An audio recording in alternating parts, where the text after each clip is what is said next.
بسم الله الرحمن الرحيم. ولادي وبناتي طلاب الصف الثاني الإعدادي، أهلا بيكم معانا. والنهاردة هنكمل درسنا في التاريخ، وهناخد الدرس الثالث اللي هو بعثة النبي محمد صلى الله عليه وسلم.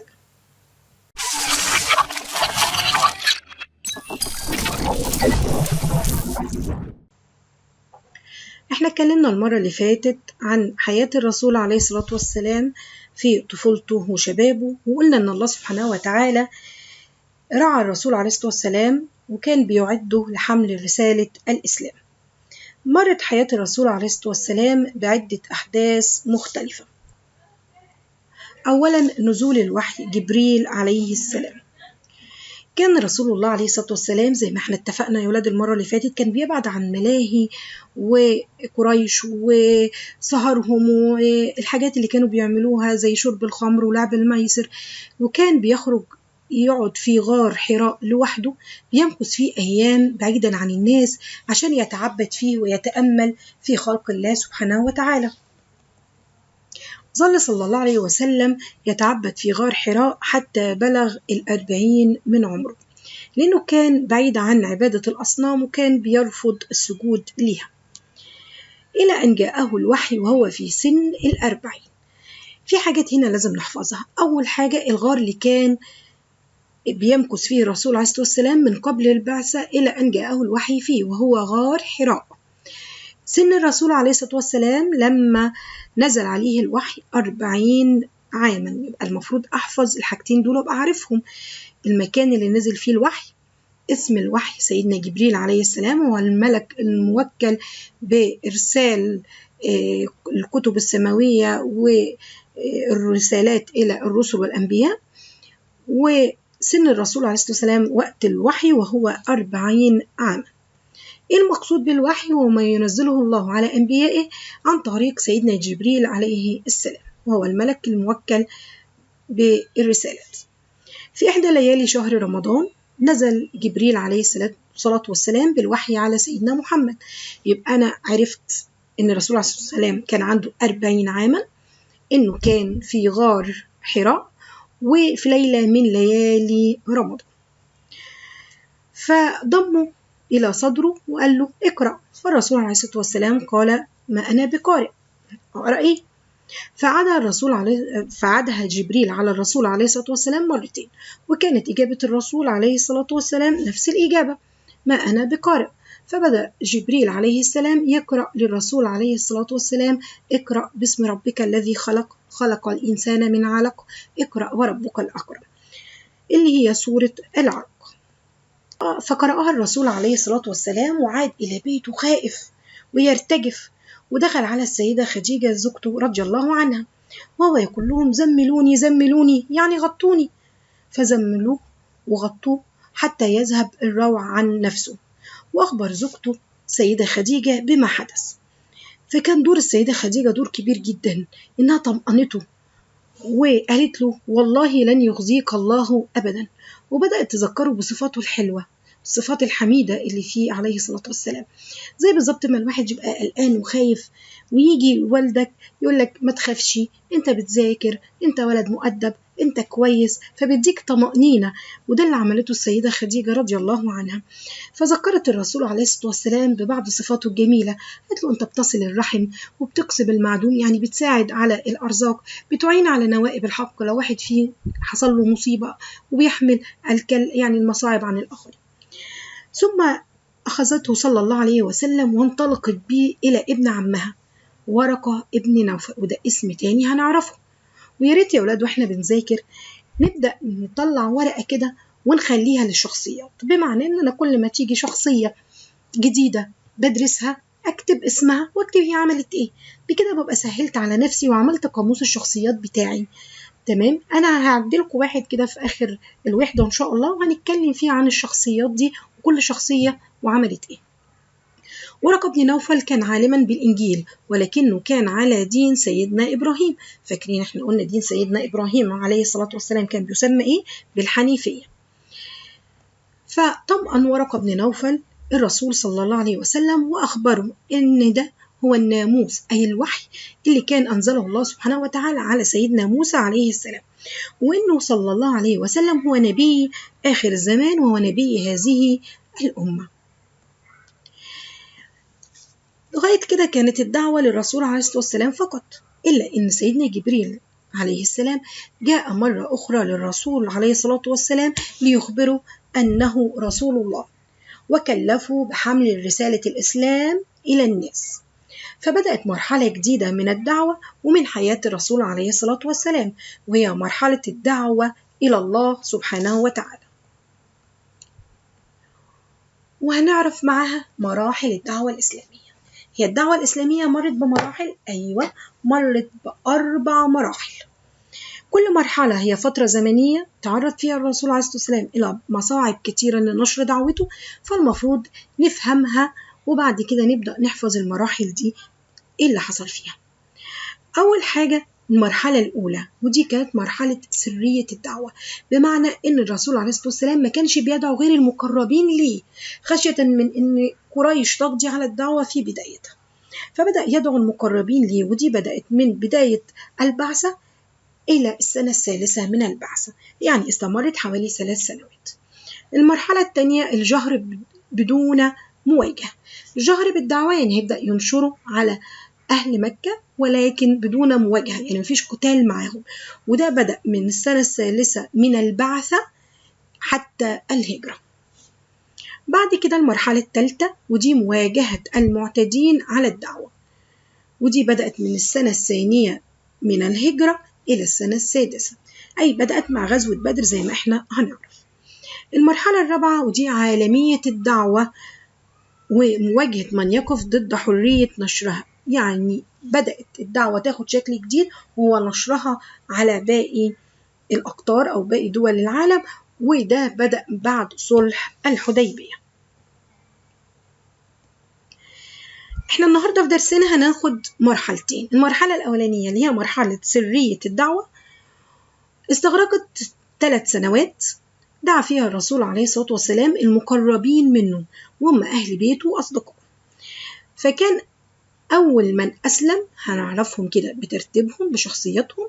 طبعا أول من أسلم وآمن مع الرسول عليه الصلاة والسلام على وجه الأرض كانت زوجته السيدة خديجة، وكانت الداعم القوي ليه، وهي اللي سندته وهي اللي وقفت جنبه، وهي كانت من ضمن أفضل النعم اللي الله سبحانه وتعالى فضل بها سيدنا محمد، إن وجود زوجة زي السيدة خديجة تقف جنبه في بداية الدعوة والمشاكل اللي هيتعرض لها. فكانت أول من أسلم من النساء زوجته السيدة خديجة رضي الله عنها، ومن الصبية ابن عمه علي بن أبي طالب رضي الله عنه، وكان عمره في الوقت ده حوالي 10 سنوات. من الموالي مولاه أي الخادم بتاعه أو العبد بتاعه زيد ابن حارثة رضي الله عنه، ومن الرجال صديقه أبو بكر الصديق رضي الله عنه. أول مدرسة في الإسلام لما بدأ عدد المسلمين يكتر ووصل لحوالي 30، فاختار الرسول عليه الصلاة والسلام مكان علشان يجتمع به بالمسلمين ويتدارسوا أمور دينهم ويعلمهم الدين بتاعهم، فاختار ليهم دار اسمها دار الأرقم ابن أبي الأرقم، وادي اسم جديد هنحطه على الأسامي اللي معانا. الأرقم ابن أبي الأرقم فتح داره أو بيته للمسلمين علشان يتدارسوا الدين ويتقابلوا مع الرسول عليه الصلاة والسلام ويعرفهم أمور دينهم، فكانت أول مدرسة في الإسلام. طب ليه الرسول عليه الصلاة والسلام كان بيجتمع بيهم وليه قلنا إن هي أول مدرسة في الإسلام؟ كانوا بيجتمعوا لكي يتعلموا فيها مبادئ الدين الإسلامي ويتدارسوا فيما بينهم، وظلوا على الوضع ده لغاية ما انتهت هذه المرحلة وأمر الله سبحانه وتعالى نبيه بالجهر بالدعوة.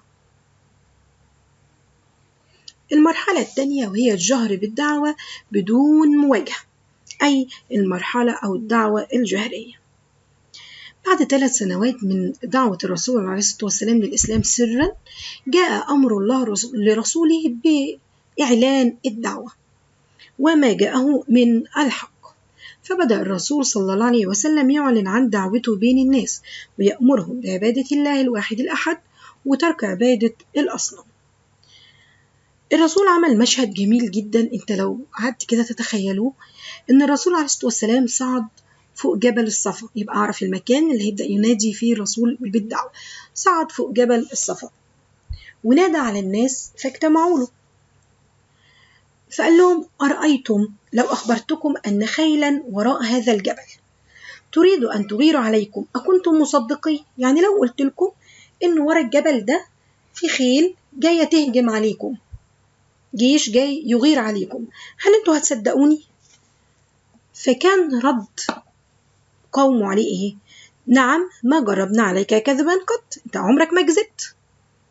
ده كانوا اطلقوا عليه الصادق الامين، يبقى ازاي هيكذبوه؟ فقالوا: احنا هنكذبك ازاي؟ احنا عارفين ان انت صادق، مشوفناش منك كذب قبل كده.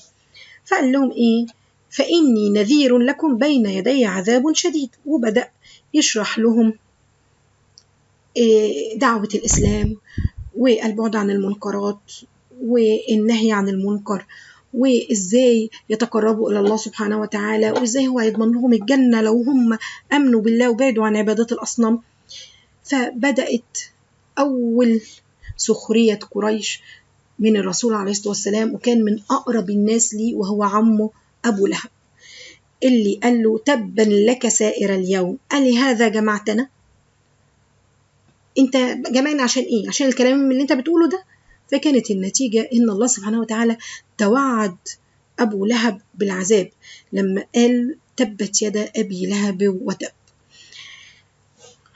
بدأت معاناة الرسول عليه الصلاة والسلام والمحنة والابتلاء مع بداية هذه المرحلة، لأن قريش مش هتسكت ومش هيسيبوا الدعوة الإسلامية وترك عبادة الأصنام يجي من البلد اللي بيعتبروا فيها أن عبادة الأصنام شيء مهم جدا لتجارتهم ولحياتهم قرب الكعبة. وعشان كده هتبتدي قريش تعارض الدعوة الإسلامية بكل قوتها، وده اللي حصل. رفضت قريش الدعوة وحاربتها منذ اللحظة الأولى. طب إيه السبب؟ إيه اللي يخلي قريش تبقى بالعنف وبالشدة دي مع الرسول عليه الصلاة والسلام ومع كل من أسلم معه؟ أولا لأن هي ظنت إنها بتهدد مصالحها ومكانتها بين القبائل، زي هي القبيلة اللي بترعى الكعبة والأصنام اللي حواليها، إزاي يجي واحد منهم يقول لا مفيش عبادة أصنام؟ ده بيهدد مصالحها التجارية ومكانتها بين القبائل. تاني حاجة لأن هي العبادة دي هتخالف دين أبائها وأجدادها. فبدأت قريش في إيذاء الرسول صلى الله عليه وسلم، وما تخيلوش أبدا أن الدعوة الإسلامية دي هي اللي هترفع شأنهم بعد كده. فبدأوا في إيذاء الرسول عليه الصلاة والسلام واتبعوا وسائل متعددة. وعشان تبقى عارف الوسائل دي من السهل قوي ان انت مش تقراها من الكتاب وخلاص، انت تدربها جواك كده وتحسها. اول حاجة اتهموا الرسول صلى الله عليه وسلم بالسحر والجنون والكذب، اللي كانوا لسه بيقولوا عليه الصادق الامين. لا، انت كذاب وانت مجنون وانت ساحر. تاني حاجة عملوها، بدأوا يتعرضوا لأصحاب الرسول عليه الصلاة والسلام بأشد أنواع العذاب، وأظن الأفلام اللي بتعرض المواقف دي كتيرة جدا، لكن هم صبروا وثبتوا على دينهم. بعد كده أما فشلوا إن هم يخرجوهم عن الدين، بدأوا يعرضوا على الرسول عليه الصلاة والسلام بقى الإغراءات أو المغريات. فبعتوا له مع عمه أبو طالب، قالوا له لو هو عايز يكون زعيما زعمناه علينا، ادينا الزعامة، خليناه هو الحاكم الكبير بتاعنا، ولو هو كان عايز أموال جمعنا له مننا وكان أغنانا. فالرسول عليه الصلاة والسلام رد بالمقولة المشهورة: والله يا عم لو وضعوا الشمس في يميني والقمر في يساري على أن أترك هذا الأمر حتى يظهره الله أو أهلك دونه ما تركته. يعني مهما عملته أنا لا عايز مال ولا عايز زعامة ولا عايز أي حاجة. يبقى لما نيجي نرتب قريش حاولت تتصدى للدعوة الإسلامية إزاي؟ أول حاجة إنهم اتهموا الرسول بالجنون والكذب والسحر عشان يبعدوا الناس حواليه. ده كذاب، انتوا بتصدقوه إزاي؟ ده ساحر، ده مجنون. لما ما قدروش يقنعوا الناس بالكذب والسحر والجنون وإن الرسول عليه الصلاة والسلام في حاجة من دي، فبدأوا يتعرضوا لأصحابه بالإيذاء خصوصا العبيد والضعفاء، لكنهم صبروا وثبتوا على دينهم. فشلت قريش مرة تانية، فحاولوا إن هم يغروا الرسول عليه الصلاة والسلام بالزعامة والأموال، ولكنه برضه رفضها. لم تدرك قريش أبدا أن الدين الإسلامي بعد كده هو اللي سبب في عزتها ورفع مكانتها بين العالم حولها حتى الآن. لما رفض الرسول صلى الله عليه وسلم عرض قريش، اتجهوا بقى لرابع طريقة. احنا قلنا عملوا 4 أساليب، احنا قلنا 3 منهم اللي هو اتهموه بالسحر والجنون، قلنا ان هم عذبوا أصحابه، وقلنا ان هم حاولوا ترغيبه وان هم يعرضوا عليه الزعامة والأموال، ولكن هو عليه الصلاة والسلام رفضهم رفض تام. فبدأوا يدوروا على حاجة تانية، وإن هم قاموا مجتمعين واتفقوا مع بعض على المقاطعة، إن هم يقطعوا بنو هاشم اللي هي عيلة الرسول عليه الصلاة والسلام وبني عبد المطلب، ويحصروهم في شعب صغير كده بين الجبال، تمام، لمدة 3 سنوات. والمقاطعة دي تشمل إن هم لا يبيعوا ولا يبتاعوا من المسلمين، لا يتزوجوا ولا يزوجوا منهم، مقاطعة تامة، مقاطعة اقتصادية تامة. ولكن برضو المقاطعة دي فشلت. يبقى الوسائل ال4 اللي تابعتها قريش لصد أو للوقوف أو لرفض الدعوة الإسلامية ما قدروش يوصلوا بيها لحاجة. الهجرة إلى الحبشة، ودي الهجرة الأولى للمسلمين الأوائل. لكن خلي بالي من حاجة، الرسول عليه الصلاة والسلام لم يهاجر للحبشة، ولم يهاجر إلا هجرة واحدة، هي هجرته إلى يثرب. إنما الهجرة للحبشة كان ليها ملابسات تانية أو ليها أسباب تانية. الحبشة اللي هي دلوقتي أثيوبيا، تمام، زي ما احنا شايفين على الخريطة، طريق من مكة عبروا البحر الأحمر ووصلوا إلى الحبشة. أسباب هجرة المسلمين إلى الحبشة: لما ازداد إيذاء قريش للنبي صلى الله عليه وسلم وأصحابه فأمرهم بالهجرة إلى الحبشة. طب ليه الرسول عليه الصلاة والسلام اختار الحبشة؟ طبعا هو أمرهم بالهجرة لشدة إيذاء قريش ليهم. طب ليه اختار لهم المكان ده بالذات دونا عن أي مكان آخر؟ أولا لأن بها ملكا لا يظلم عنده أحد، يدعى النجاشي، وده كان مسيحي، وهي أرض صدق، فخرج بعض المسلمين إليها. وهنا لازم أقارن بين موقفين في السماحة الدينية. موقف إبرهة لما كان جاي عايز يهدم الكعبة علشان كنيسته اللي هو بناها في اليمن، وموقف النجاشي حاكم الحبشة المسيحي اللي رفض تسليم المسلمين المهاجرين إلى عمرو بن العاص لما حاول يرجعهم تاني. بالعكس، الرسول عليه الصلاة والسلام قال لأصحابه أو أمرهم بأنهم يروحوا للحبشة بالذات، لأن الملك اللي فيها هيحافظ عليهم ويحميهم. عشان كده لازم نعرف أهم الاتنين حكام مسيحيين، واحد عامل بمعاملة سيئة والتاني حافظ على المسلمين. عشان كده لازم نعرف إن في حاجة اسمها السماحة الدينية أو التسامح الديني. بعد كده عندي رحلة الطائف. مع ازدياد إيذاء قريش للمسلمين وللرسول عليه الصلاة والسلام بدأ يبحث عن مكان جديد للدعوة. احنا اتفقنا لما جينا رسمنا خريطة المدن اللي كانت في شبه جزيرة عربية، اتكلمنا عن مكة ويثرب والطائف. طب ليه الرسول عليه الصلاة والسلام راح إلى الطائف؟ أول حاجة رغبة الرسول صلى الله عليه وسلم في إيجاد مكان آخر للدعوة غير مكة بعد ما فشل في إقناع زعماء مكة بالإسلام، خاصة بعد ما فقد 2 كانوا يعتبروا هم اللي عونا ليه وإن هم اللي بيحموه من إيذاء قريش، وهو عمه أبا طالب وزوجته خديجة رضي الله عنها. كانوا عونا ليه على قومه، وكانوا بيمنعوا إيذاء قومه بعض الشيء. فخرج إلى الطائف يلتمس منهم النصرة والمعونة من قبيلة هناك تسمى قبيلة ثقيف. موقف أهل الطائف من الدعوة كانوا أشد غلظة وعداء ليه من قريش، ولدرجة إن هم أمروا أطفالهم وصبيانهم بإيذاء الرسول عليه الصلاة والسلام، فانطلق عائدا إلى مكة.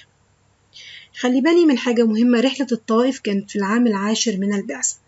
العام ده أطلق عليه المسلمين عام الحزن، لأن ده العام اللي توفي فيه أبو طالب وزوجة الرسول عليه الصلاة والسلام اللي هي السيدة خديجة رضي الله عنها. وبكده الرسول حزن حزن شديد جدا، وأطلقوا على هذا العام عام الحزن. بعد رحلة الطائف الرسول عليه الصلاة والسلام كان حزين جدا للي بيحصل من قومه، ورغم أنه دايما كان بيدعو ليهم بالهداية، لكن الله سبحانه وتعالى رأى الكرب اللي في رسوله الكريم، فأراد أن يسري عنه ويثبته ويديله رحلة تساعد على تثبيته في الدعوة، وإن الله سبحانه وتعالى لم يتخلى عنه. فإجت رحلة الإسراء والمعراج اللي ذكرت في القرآن الكريم، إن الرسول عليه الصلاة والسلام أسري به من المسجد الحرام في مكة إلى المسجد الأقصى اللي بارك الله سبحانه وتعالى حوله لنريه آياتنا إنه هو السميع البصير. من الكعبة إلى المسجد الأقصى. إيه أسباب الرحلة دي؟ أراد الله سبحانه وتعالى أن يسري ويخفف عن النبي صلى الله عليه وسلم بعدما فقد عمه وزوجته، وبعد ما رفض أهل الطائف دعوته. أحدثها أرسل الله سبحانه وتعالى سيدنا جبريل عليه السلام ليصطحب الرسول في هذه الرحلة المعجزة، وهي رحلة الإسراء والمعراج، حيث أسري به ليلا إلى المسجد الأقصى، من المسجد الحرام إلى المسجد الأقصى. الرسول عليه الصلاة والسلام لما عاد من رحلة الإسراء والمعراج عاد بأخبار قريش باللي شافه، إن هو سافر إلى المسجد الأقصى في فلسطين، وبعد كده عرج به إلى السماء وبدأ يحكي لهم على اللي شافه. طبعا قريش أكيد هتكذبه، انت في ليلة سافرت اللي احنا بناخدها في وقت طويل، وجيت ازاي وطلعت السماء ازاي؟ ولكن الموقف الغريب ان هم لما راحوا يحكوا لأبا بكر الصديق قال لهم ايه؟ ان قال فقد صدق.